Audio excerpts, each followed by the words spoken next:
ಗದಗ ಜಿಲ್ಲೆ ಲಕ್ಷ್ಮೇಶ್ವರ ಬಸ್ ನಿಲ್ದಾಣದಲ್ಲಿ ನಿನ್ನೆ ಸಾರಿಗೆ ಬಸ್ ಡಿಕ್ಕಿಯಾಗಿ ಗಾಯಗೊಂಡಿದ್ದ ಮಹಿಳೆ ಚಿಕಿತ್ಸೆ ಫಲಿಸದೆ ಸಾವು.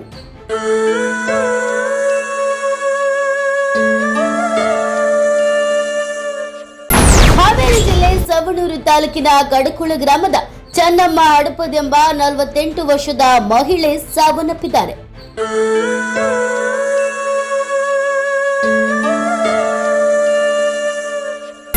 ಮಧ್ಯಾಹ್ನದ ಹೊತ್ತಿಗೆ ಬಸ್ ನಿಲ್ದಾಣದಲ್ಲಿ ಬಸ್ ಡಿಕ್ಕಿಯಾಗಿ ಗಾಯಗೊಂಡಿದ್ದ ಮಹಿಳೆ ಜಿಮ್ಸ್ ಆಸ್ಪತ್ರೆಯಲ್ಲಿ ಚಿಕಿತ್ಸೆ ಫಲಿಸದೆ ಸಾವು. ಗದಗ ಜಿಲ್ಲೆ ಲಕ್ಷ್ಮೇಶ್ವರ ಬಸ್ ನಿಲ್ದಾಣದಲ್ಲಿ ನಡೆದಿದ್ದ ಬಸ್ ಅಪಘಾತದಲ್ಲಿ ಮಹಿಳೆಯೊಬ್ಬರು ಗಾಯಗೊಂಡಿದ್ರು. ಸಾರಿಗೆ ಬಸ್ ಡಿಕ್ಕಿಯಾಗಿ ಗಾಯಗೊಂಡಿದ್ದ ಮಹಿಳೆ ಇದೀಗ ಗದಗದ ಜಿಮ್ಸ್ ಆಸ್ಪತ್ರೆಯಲ್ಲಿ ಕೊನೆಯುಸಿರೆಳೆದಿದ್ದಾರೆ. ಹಾವೇರಿ ಜಿಲ್ಲೆ ಸವಣೂರು ತಾಲೂಕಿನ ಕಡಕೊಳ ಎಂಬ ಗ್ರಾಮದ ಚನ್ನಮ್ಮ ಅಡಪದೆಂಬ 48 ವರ್ಷದ ಮಹಿಳೆ ಸಾವನ್ನಪ್ಪಿದ್ದಾರೆ. ಇನ್ನು ಮಧ್ಯಾಹ್ನದ ಹೊತ್ತಿಗೆ ಬಸ್ ನಿಲ್ದಾಣದಲ್ಲಿ ಬಸ್ ಡಿಕ್ಕಿಯಾಗಿ ಗಾಯಗೊಂಡಿದ್ದ ಮಹಿಳೆಯನ್ನ ಹೆಚ್ಚಿನ ಚಿಕಿತ್ಸೆಗಾಗಿ ಗದಗದ ಜಿಮ್ಸ್ ಆಸ್ಪತ್ರೆಗೆ ಸ್ಥಳಾಂತರಿಸಲಾಗಿತ್ತು. ಬಸ್ ಡಿಕ್ಕಿಯಾಗಿ ಮಹಿಳೆಯ 2 ಕಾಲು ಹಾಗೂ ತಲೆಗೆ ಗಾಯಗಳಾಗಿದ್ವು.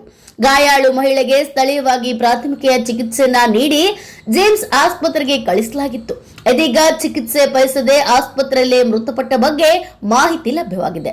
ಲಕ್ಷ್ಮೇಶ್ವರ ಪೊಲೀಸ್ ಠಾಣೆಯಲ್ಲಿ ಪ್ರಕರಣ ದಾಖಲಾಗಿದೆ. Bureau report, news pulse, Gadag.